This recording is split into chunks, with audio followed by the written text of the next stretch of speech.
Azərbaycanın Xarici İşlər Nazirliyi Rusiyanın Xarici İşlər Nazirliyinin sözçüsü Mariya Zaxarovadan dediyi ifadələrə görə izahat gözləyir. Gündəm xəbərinin efirində 23 mart tarixidir və bir məlumatı diqqətinizə çatdırırıq. Belə ki, Azərbaycanın Xarici İşlər Nazirliyinin mətbuat katibi Ayxan Nacizadə Rusiya Xarici İşlər Nazirliyinin sözçüsü Mariya Zaxarovanın açıqlaması ilə bağlı izahat gözlədiklərini bildirib.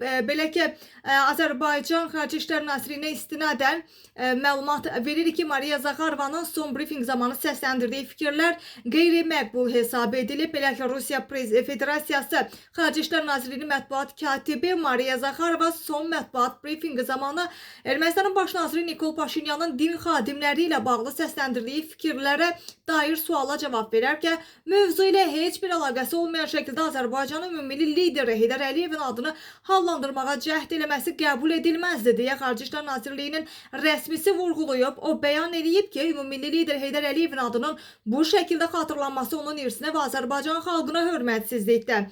Bu cür açıqlamalar rəsmi nümayəndədən gözlənilən standartlara uyğun gəlmir və diplomatiya gərginliyi artıran və etibarlılığı zədələyən yersiz bəyanatlar deyil və intizam, dəqiqlik və məsuliyyət tələb edir. Bu cür çıxışlar Rusiya tərəfindən bu açıqlama ilə bağlı izahat gözləyirik deyə Xarici İşlər Nazirliyinin rəsmisi bildirib.